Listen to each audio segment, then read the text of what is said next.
Hello students, warm welcome to you all.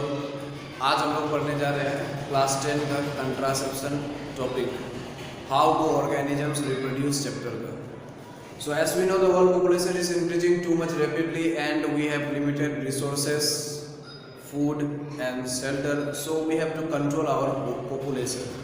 We have to check our population growth. यही जो population growth को हम लोग check करते हैं किस तरह से, by prevention of pregnancy को prevent करके। और ये pregnancy prevent कैसे होगा? जब हम लोग फर्टिलाइजेशन अगर ना होने दें तब जाकर के प्रेगनेंसी जो है कंट्रोल होगा। यही प्रेगनेंसी को कंट्रोल करके फर्टिलाइजेशन के द्वारा, फर्टिलाइजेशन को अगर ना होने देते हैं तब जाकर प्रेगनेंसी नहीं होगा और तब वर्ल्ड पॉपुलेशन जो है कंट्रोल हो पाएगा। दिस इज नोन एज, क्या कहते हैं, कंट्रासेप्शन कहते हैं। अब कंट्रासेप्शन करने के लिए what should we do? We should adopt contraceptive devices. Contraceptive devices क्या होता है? ये वो डिवाइस होता है जो कंट्रासेप्शन के लिए रिस्पॉन्सिबल होता है, यानी कि जो प्रेगनेंसी को कंट्रोल करता है। तो बहुत सारे contraceptive device, contraceptive methods available हैं, जिसमें से हम लोग बात करेंगे 4 टाइप्स के बारे में जो हम लोग के सिलेबस में है। Barrier method, chemical method, surgical method और एक IUCDS, इंट्रायूटेरिन कंट्रासेप्टिव डिवाइसेस। तो सबसे पहले हम लोग यहाँ पर स्टार्ट करते हैं बैरियर मेथड्स। बैरियर मेथड्स को हम लोग फिजिकल मेथड्स भी कहते हैं। इसमें क्या होता है? The name indicates its function itself. नाम से यहाँ पर पता चलता है। बैरियर मतलब क्या है? इसमें क्या होगा? इसमें जो है sperm cell and the ovum जो है, this is sperm cell, here is the ovum. Sperm cell और ओवम के बीच में यहाँ पर एक कोई बैरियर रख करके स्पर्म सेल और फिर ओवम दोनों को मीट करने से प्रिवेंट किया जाएगा। तो अगर यहाँ पर कोई चीज आ गया है, एक बैरियर आ गया है स्पर्म सेल और फिर ओवम के बीच में, तो यहाँ पर दोनों का फ्यूजन नहीं हो पाएगा और प्रेगनेंसी, फर्टिलाइजेशन नहीं होगा, प्रेगनेंसी नहीं होगा। This is known as barrier method. So barrier method के लिए कुछ डिवाइसेस का यूज किया जाता है, जैसे in the case of males condoms are used. These are thin elastic rubber sheet worn over the male copulatory organ, that is the penis. In case of females also, this is for the case of males, females के लिए भी available है। Females के लिए भी इसी तरह से फेमिडोम्स आर अवेलेबल। ये फेमिडोम्स जो है ना, ये भी क्या होता है? थिन इलास्टिक रबर शीट होता है, that is inserted inside the cervix and the vagina. इसके अलावा और भी है डिवाइसेस फीमेल्स में, जैसे कि डायफ्राम्स हो गया, वॉल्व्स हो गया। So this diaphragms and valves जो है ना, ये फिर क्या होता है? ये इस तरह का हेमिस्फेरिकल डिवाइस होता है, मेड अप ऑफ रबर। ये भी रबर से ही बनाया जाता है, रबर या फिर latex. It is made up of rubber और लैटेक्स से ये भी बनाया जाता है, and it is inserted inside the cervix of the females. So let us say this is the female reproductive tract for example.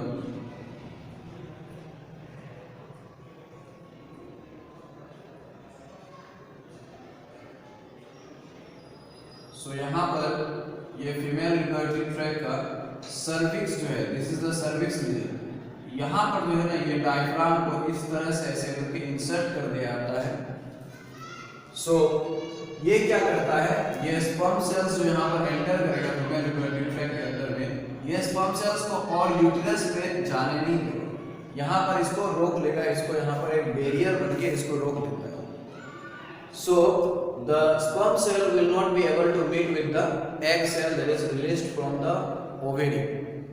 तो यहाँ पर fertilization नहीं होगा, pregnancy is avoided. This is called as barrier method. Next, number 2, chemical methods. Chemical methods में क्या किया जाता है? This is applicable to females only. It is not for the males. Females consume some type of drugs in the form of pills or tablets. तो ये pills जो होता है ये दो तरह के pills होते हैं. एक होता है oral pills यानी कि oral contraceptive pills, oral contraceptive pills, and number 2 vaginal pills. ये दोनों पिल्स जो है oral contraceptive pills, vaginal pills, दोनों के अंदर में क्या होते हैं, कुछ हार्मोन्स होते हैं. कौन से हार्मोन्स?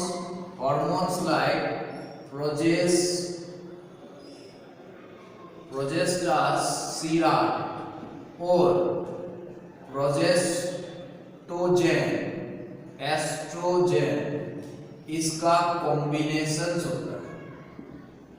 हम लोगों को यहाँ पर कंफ्यूज नहीं होना है. एक प्रोजेस्टेरोन और एस्ट्रोजेन हार्मोन जो होता है उससे कंफ्यूज नहीं होना है. वो प्रोजेस्टेरोन और ये है प्रोजेस्टोजेन. तो this is another hormone here.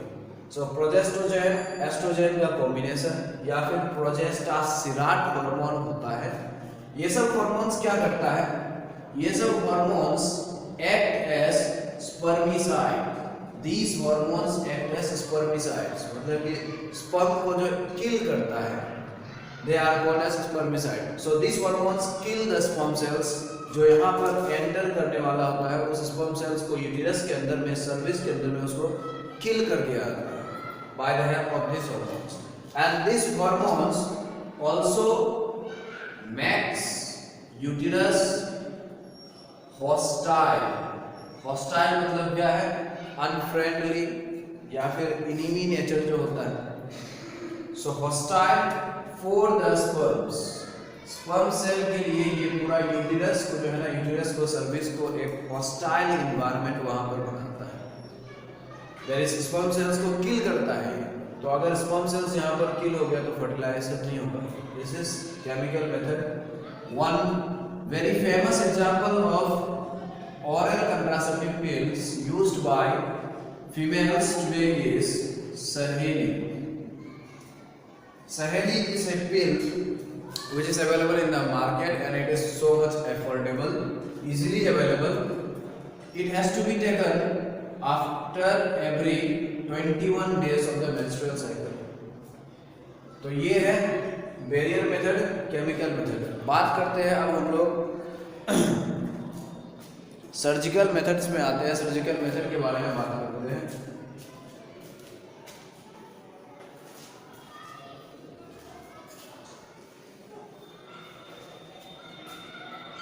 तो यहां पर अभी surgical method, the name indicates itself, this contraception is done by surgery. It can be done in the case of males also, और ये फीमेल्स में भी किया जा सकता है.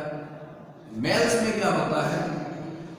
Suppose this is the testis here, epididymis, और ये वास डिफरेंस जो स्पर्म डक्ट जिसको हम कहते हैं, this one is the sperm duct और द वास डिफरेंस. क्या क्या आता है इसमें? ये वास डिफरेंस जो है ना, इसको कट करके ये दोनों एंड्स को यहाँ पर टाइड अप कर दिया जाता है. तो इसमें क्या होगा? Sperm cells from the testis will not be able to come outside. Sperm cells बाहर रिलीज आउट नहीं होगा, इंसेमिनेशन नहीं होगा, so there is no chance of fertilization anymore. ये वास डिफरेंस में किया जाता है, इसीलिए इस मेथड को हम लोग कहते हैं vasectomy. Vasectomy means vas deferens में, वास डिफरेंस को कट करके टाइड अप कर देना, सो दैट स्पर्म सेल्स बाहर ना निकल पाए. और फीमेल्स में फिर क्या होता है?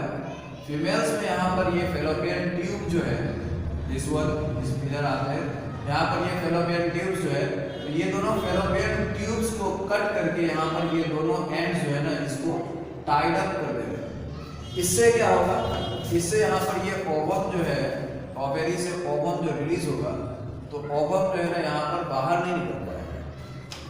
ठीक है, ओवम जो है यहाँ पर बाहर नहीं निकल पाएगा, so there is no chance of fertilization. So this is done, since this is done in the fallopian tube, that is why fallopian tube में इसको किया जाता है, that is why इसको हम क्या कहते हैं? ट्यूबेक्टोमी कहते हैं. tubectomy. Here this tube implies to the fallopian tube. So this is surgical method, but यहाँ पर पता होना चाहिए कि this surgical method जो है it is a permanent method. ये permanent method है. If the couple wants a child in the future, then they will not be able to have the child in the future because यहाँ पर ये cut करके tied up कर दिया गया है, so it becomes a permanent method. Next number 4 में आते हैं IUCDs, that is intrauterine contraceptive devices. Intrauterine contraceptive devices. So ये intrauterine contraceptive devices जो है इसका भी नाम से हम लोग को पता चल रहा है कहाँ पर ये इंसर्ट किया जाएगा. ये यूटिरस में इंसर्ट किया जाएगा इस तरह से. This is the female reproductive tract, ovaries here. तो यहाँ पर एक आईयूसीडीज जो है ये एक टी शेप का डिवाइस होता है. इस तरह का टी शेप का एक डिवाइस होता है और इसके ऊपर में यहाँ पर नेकेड कॉपर वायर्स इस तरह से लपेटा जाता है. Naked copper wires. तो ये नेकेड कॉपर वायर जो है ये क्या करेगा, this naked copper wire will release copper ions, Cu2+ ions जो होता है कॉपर आयंस. तो यहाँ पर इसको जो है by help of a trained nurse और डॉक्टर इस डिवाइस को यहाँ पर ये यूटेरस में इम्प्लांट कर दिया जाएगा, इंसर्ट कर दिया जाएगा और यहाँ पर ये जो है ना कॉपर आयंस रिलीज करेगा. बहुत सारे कॉपर आयंस रिलीज होंगे. ये कॉपर आयंस जो है ना ये क्या करता है, this copper ions act as spermicides. They kill the sperm cell. Sperm cell को किल भी करता है और जिस स्पर्म सेल को किल अगर नहीं कर पाया तो उसका जो है मोटिलिटी पावर को डिक्रीज करता है. मोटिलिटी पावर को डिक्रीज करता है. सो मूवमेंट नहीं कर पाएगा. मोटिलिटी पावर अगर डिक्रीज हो गया है तो स्पर्म सेल्स मूवमेंट ही नहीं कर पाएगा तो वो जो है स्पर्म सेल्स यहाँ ओवम तक नहीं पहुंच पाएगा फर्टिलाइजेशन के लिए. So these are the 4 methods of contraception, that is 4 contraceptive devices that we have discussed today. And out of these, which one is the most effective contraceptive method? Which is the most effective contraceptive method? This is a homework for you students. You will have to write, you will have to find out which is the most effective contraceptive device and with proper reasons. So this is the homework for today. Thank you so much. Let us meet in the next class, my dear students.